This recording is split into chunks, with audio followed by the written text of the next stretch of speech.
கடகராசி மற்றும் கடக லக்ன அன்பர்களுக்கு இந்த பிப்ரவரி மாத கிரகநிலைகள் பார்க்கும்போது கொஞ்சம் எச்சரிக்கையாக தான் இருக்கணும். ஹெட்டிங் பார்த்தாலே கொடுத்துருக்க, விழிப்புணர்ச்சி, அலர்ட் தேவைன்னு. பயப்பட வேண்டிய அவசியங்கள் இல்லை. நம்ம தான் மாத பலன் பார்க்குறோமே, பார்க்கும்போது எப்படி இருக்கணும்னு பிப்ரவரி மாதம் வர்றதுக்கு முன்னாடியே தெரிஞ்சுக்கும் போது பயம் வேண்டாமே. வரும் முன் தெரிஞ்சுக்கிட்டு prevention is better than cure அப்படின்றதுக்காகத்தானே இந்த பதிவுகள் எல்லாம். ஸோ நீங்கள் செய்ய வேண்டியதெல்லாம் கடைசி வரைக்கும் பாருங்கள். இல்லை இருக்கக்கூடிய மாத கிரகநிலைகளை வச்சு பலன் சொல்கிறோம், அதை எப்படி ஓவர் கம் பண்ணுறதும் உங்களுக்கு சொல்லி கொடுக்குறோம். ஸோ கடைசி வரைக்கும் ஸ்கிப் பண்ணாமல் பாருங்கள். உங்களுக்காக சில நிமிடங்கள் தான் நீங்கள் பார்க்க போகிறீங்க. ஓகே, சரி. கடகராசின்னு சொல்லும்போது உங்களுடைய 7ஆம் வீட்டில் தான் எல்லா கிரகமும் வருது. 7 அப்படின்னா உங்களுக்கு நேர் எழுத்த மாதிரி அப்படின்னு ஞாபகம் வச்சுக்கோங்களேன். அந்த நேர் எழுத்த மாதிரி இருக்கக்கூடிய கிரகங்கள், இப்போ உங்களுக்கு நேர் எழுத்த மாதிரி 4 பேர் வராங்க அப்படின்னா அந்த 4 பேரும் ஃப்ரெண்ட்ஸாக இருந்தால் எப்படி சமாளிக்கணும், 4 பேரும் எனிமையாக இருந்தால் எப்படி சமாளிக்கணும். திடீர்னு நீங்கள் கிளம்புறீங்க ஆஃபீஸ்க்கு, 4 க்ளோஸ் ஃப்ரெண்ட்ஸு திடீர்னு வந்துட்டாங்க, அப்போயே ஒரு திணறல் இருக்குல்ல, என்னடா அது இந்நேரம் வராங்க, என்னடா பண்ணுறது அப்படின்னு சொல்லி. அந்த மாதிரி இந்த பிப்ரவரி மாதம் கொஞ்சம் திணறுதல் கொடுக்கக்கூடிய ஒரு மாதமாக தான் இருக்குது. ஏன்னா 7ஆம் வீட்டில் சூரியன், புதன், சுக்கிரன், செவ்வாய் இத்தனை பேரும், உங்களுக்கு 2ஆம் அதிபதின்னு சொல்லக்கூடிய சூரியன் வேற 7ல் போய் உட்கார்ந்துருக்கார். ஸோ ஃபஸ்ட்டு குடும்ப வாழ்க்கையில் சில சிக்கல்கள் சமாளிக்க முடியாமல் வர்றதுக்குண்டான வாய்ப்புகள் இருக்குது. ஸோ தயவு செஞ்சு நீங்கள் அனுசரித்து போகணும். நிதானம் தேவைன்றது மைண்டில் ஞாபகம் வச்சுக்கணும். எந்த ஒரு விஷயமாக இருந்தாலும் இப்போ நீங்கள் பேசாமல் சிவனேன்னு தலையாட்டிகிட்டு இருக்கிறது ரொம்ப சால சிறந்தது. நீங்கள் என்ன பேசினாலும் அங்கே உங்களை புரிஞ்சுக்க மாட்டாங்க இந்த மாதம். ஏன்னா நேரத்த மாதிரி நீங்கள் எக்ஸ்பெக்ட் பண்ண முடியாத அளவுக்கு அங்கே சமாளித்து வரக்கூடிய ஒரு சூழ்நிலை ஏற்படுது. எல்லா விஷயத்துலையுமே கொஞ்சம் லேட் ஆகும். அப்போ லேட் ஆகும்போது வேகமாகும் போது ஆக்சிடெண்ட் ஆகும். ஸோ என்ன அவசரமாக இருந்தாலும் நிதானம்ன்ற ஒரு விஷயத்தை நீங்கள் கடைப்பிடிச்சு நீங்கள் ஒரு ப்ரீத் இன் ப்ரீத் அவுட் பண்ணிவிட்டு நித்திய காரியங்களை ஸ்டார்ட் பண்ணுறது தான் சால சிறந்தது. அண்ட் மேலும் பார்த்திங்கன்னா ரொம்ப முக்கியம், இப்போ திருமணம் அப்படின்ற ஒரு விஷயத்த கொஞ்சம் நீங்கள் இந்த மாதம் வேண்டாமே அப்படின்னு நினச்சிடுங்க. ஏன்னா இந்த மாதத்தில் சும்மா இருந்தாலே சமாளிக்கிறது கஷ்டம் சொல்லும்போது ஒரு வைபவம், ஒரு சுப நிகழ்ச்சிகள், திருமணம் அப்படின்றதெல்லாம் வைக்கும்போது அங்கே நிறைய பேர் பார்க்கணும் இல்லையா. திருமணத்தை பண்ணிப்பார்னு சும்மாவா சொன்னாங்க பெரியவங்க. ஸோ அந்த அளவுக்கு இந்த கிரகநிலைகள் இருக்கிறதுனால நீங்கள் கடகராசி கடகலக்ன அன்பர்களாக இருந்தால் நீங்கள் கிரகப்பிரவேசமோ திருமணங்களோ இப்போ வச்சுக்கிறது அவ்வளவு சிறப்பில்லை. நிறைய சமாளிக்கிற மாதிரி ஆயிடும். அதே மாதிரி புதுசாக தை மாதத்தில் கல்யாணம் ஆயிருக்கு அப்படின்ற புது மன தம்பதிகள் ரொம்ப எச்சரிக்கையாக இருக்கணும். 10 வருஷம் முன்னாடி காலம் கிடையாது.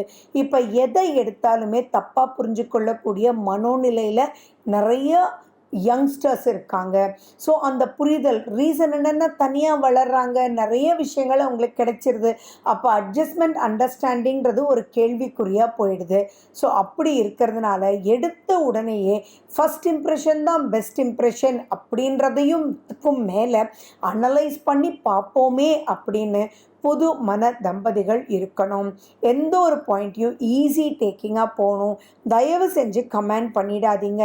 ஏன்னா 2ஆம் வீட்டு அதிபதி சூரியன் 7ஆம் வீட்டில் உட்கார்ந்துட்டுருக்கார். அதே மாதிரி 7ல் சுக்கிரன் அப்படின்றது அவ்வளவு நல்லது இல்லை. அப்போ நீங்கள் சும்மா சும்மா கிண்டலுக்கு ஆனால் அந்த கிண்டலே பெரிய லெவலில் பிரிவினையை கொண்டு வந்துடும். ஸோ தயவு செஞ்சு understanding between husband and wife, அது 30 வருட தம்பதியாக இருந்தாலுமே எச்சரிக்கையாக இருக்கணும்னு சொல்லும்போது புது மன தம்பதிகள் எவ்வளவு எச்சரிக்கையாக இருக்கணும் அப்படின்றத ஞாபகம் வச்சுக்கோங்க. ரொம்ப ஈஸி டேக்கிங்காக போங்க. கோ ஆன் த ஃப்ளோன்னு இருங்க. தயவு செஞ்சு இந்த மாதம் நடக்கக்கூடிய எந்த ஒரு நிகழ்ச்சியும் வச்சு நீங்கள் மன வருத்தம் வர்ற மாதிரி ஒரு சூழ்நிலையை உங்களுக்கு நீங்களும் உங்கள் குடும்பத்துக்கு நீங்களும் கொண்டு வந்துடக்கூடாது அப்படின்றதுல ரொம்ப தெளிவாக இருங்க. இந்த பீரியடை எப்படி எடுத்துக்கணும் அப்படின்னா, it is called a training period. நிறைய பாடம் கற்பிக்க போகுது, நிறைய அலைச்சல் கொடுக்கக்கூடியது, உங்களை பற்றியே உங்களுக்கு புரியாமல் இருக்கக்கூடியது. தேவையில்லாமல் நீங்கள் ஏன் இப்படி பேசுனீங்க, ஜஸ்ட் லைக் தட் பேசினேன்டா, என்னடா இப்படி பிரச்சனை ஆயிடுச்சு அப்படின்லாம் சொல்கிறீங்க இல்லையா, அந்த மாதிரியெல்லாம் ஆகும். நட்பு வட்டாரத்துலேயும் பிரச்சனைகள் வரும். என்ன சொல்லுவாங்கன்னா, என்னடா இது ஆஃபீஸ் தானடா போகிறான், அவெல்லாம் வந்திருக்கோம், 1 மணி நேரம் லேட் ஆகுன்னு சொன்னால் என்னடா அப்படின்னு சொல்லி பேசிடுவாங்க. உங்களுடைய சூழ்நிலையை மற்றவங்க புரிஞ்சிக்க முடியாத ஒரு சூழ்நிலையில் உங்களுடைய கிரகநிலைகள் இருக்குது.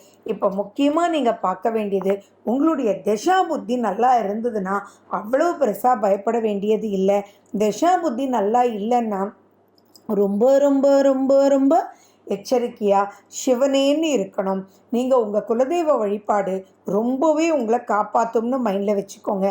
என்ன வேகம், என்ன அவசரம் எதுவாக இருந்தாலும் ஒரு மண் விளக்கு ஏற்றி அந்த ஜுவாலைக்கு முன்னாடி உட்காந்து அந்த தீபத்தை பார்த்து ஒரு 2 மினிட்ஸ் நீங்கள் நல்ல பிராணாயாமம் பண்ணினாலே ஆட்டோமேட்டிக்காக உங்களுக்குள்ள ஒரு ரிலாக்ஸிங் மோடு வந்துடும்.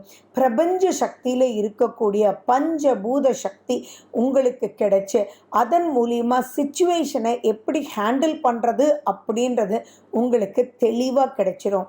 தயவு செஞ்சு எதை பேசினாலும் சாஃப்டாக பேசுங்க. கடகராசி கடகலக்ன அன்பர்களுக்கு முக்கியமாக நான் சொல்லக்கூடியது என்னென்னா, தயவு செஞ்சு இந்த பிப்ரவரி மாதம் ஒரு வார்த்தையில் வா போ உட்காரு கிளம்புற அப்படின்ற வார்த்தையெல்லாம் வேண்டாம். கொஞ்சம் டே ரொம்ப அர்ஜென்ட்டாக இன்னைக்கு மீட்டிங் இருக்குடா, என்னடா இந்நேரம் வந்திருக்கீங்க, ஓகேடா ப்ளீஸ்டா வீட்டில் பார்த்துக்குவாங்க, நான் சாயங்காலம் வந்து பேசுகிறேன், ஓகே பாய் அப்படின்னு சொல்லிவிட்டு நீங்கள் மூவ் பண்ணுற மாதிரி ஒரு சிச்சுவேஷனை உருவாக்கிடுங்க. ஸோ எதுலேயுமே நெகட்டிவாக நீங்கள் வளர்த்துடாமல் நீங்கள் பார்த்துக்கணும். இதுக்கெல்லாம் என்ன பண்ணணும் அப்படின்றது தான் ரொம்ப முக்கியம். அதுக்காக தான் இறுதி வரை கேளுங்கன்னு நான் சொல்கிறது. மந்திர புஷ்பம் அப்படின்னு ஒரு ஸ்லோகம் இருக்குது. அதை நீங்கள் யூடியூப்பில் டவுன்லோட் பண்ணி நீங்கள் டெய்லி காயத்ரி மந்திரத்தை சொல்லிட்டோ கேட்டுட்டோ அடுத்தது இந்த மந்திர புஷ்பத்தை கேளுங்க. விட்டு கொடுத்து போங்க. யார் எப்படி போனாலும் சரி, உங்கள் முகத்தில் ஆல்வேஸ் ஒரு சிரிப்பு இருக்கணும், சந்தோஷம் இருக்கணும், ஒரு வெறுப்பு இருக்கக்கூடாது. அலர்ட் இன் டேர்ம்ஸ் ஆஃப் ஹெல்த்தும் இருக்கணும், மைண்டும் இருக்கணும். கணேச முத்ரா, அது உங்களையே சுத்தம் பண்ணக்கூடிய ஒரு முத்ரா. இந்த மாதம் நிறைய விஷயங்கள் உங்களுக்கு ட்ரைனிங் ஆகி மெச்சூரிட்டி கிடைச்சி வரக்கூடிய காலத்தில் ரொம்ப பாசிட்டிவாக போகிறதுக்கு உண்டான வழிமுறைகளை சொல்லி கொடுக்க வகையில் இருக்குது.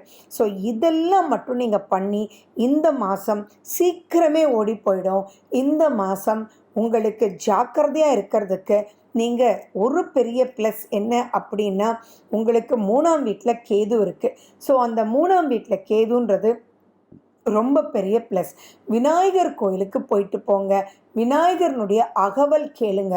அருகம்புல் உங்கள் பாக்கெட்லேயே வச்சுக்கோங்க. இதெல்லாம் பண்ணும்போது ஈஸியாக இந்த மாதத்தை நீங்கள் கடந்துடலாம். Last but not the least, தயவு செஞ்சு உங்கள் சுய ஜாதகத்தில் இருக்கக்கூடிய கிரக நிலைகள், திசை என்ன புத்தி என்ன, திசா புத்தி plays a very major role. முடிஞ்சால் அந்தரத்தையும் பார்த்துக்கோங்க. அப்படி நீங்கள் பார்க்கும்போது அது ஃபேவரபிளாக இருந்தால் நீங்கள் 30 to 40% காஷனாக இருந்தால் போகிறோம். அதில் நீங்கள் சரியில்லை அப்படின்னா ரொம்ப ரொம்ப எச்சரிக்கையாக இருக்கணும். நான் பொதுவாக சொல்கிறதே என்னென்னா, உங்களுக்கு எப்போ முடியுமோ ஒரு நல்ல அஸ்ட்ராலஜரை தேர்ந்தெடுத்து நீங்கள் உங்கள் ஜாதகத்தில் இருக்கக்கூடிய பாசிட்டிவ் பிளானட்ஸில் தெரிஞ்சுக்கிறீங்களோ இல்லையோ, எதெல்லாம் உங்களுக்கு காஷனாக இருக்கக்கூடிய பிளானட்னு பார்த்து அந்த பிளானட்ஸ் நடக்கக்கூடிய ஒரு பீரியடில் எச்சரிக்கையாக எப்படி இருக்கணுன்றதும் நீங்கள் தெரிஞ்சுக்கிட்டு நீங்கள் ப்ரொசீட் பண்ணிங்கன்னா எந்த ஒரு காலகட்டத்தையும் ஸ்மூத்தாக எடுத்துகிட்டு போகிறதுக்கு பிரபஞ்ச சக்தி கண்டிப்பாக வழிவகுக்கும். மேலும் நம்ம சனாதன தர்மத்தில் நமக்கு சொல்லியிருக்கிறது எல்லாமே இது ஒரு ரிலிஜன் இல்லை, இது ஒரு வாழ்க்கையினுடைய நெறி. அதை ஸ்மூத்தாக எடுத்துகிட்டு போகிறதுக்கு பல வழிகள் சொல்லியிருக்காங்க. உங்களுக்கு ஈஸியாக இருக்கக்கூடிய வழியை, உங்களுக்கு சாதகமில்லாத கிரகங்கள் வரும்போது என்ன பண்ணணும்னு ஒரு நல்ல அஸ்ட்ராலஜர்கிட்ட தெரிஞ்சுக்கிட்டிங்கன்னா ஆட்டோமேட்டிக்காக ஸ்மூத்தாக லைஃப் போயிடும். Okay, wish you good luck. Be caution, but பயப்பட வேண்டிய அவசியங்கள் இல்லை. மேலும் விவரங்களுக்கு Phone number 98422 6655.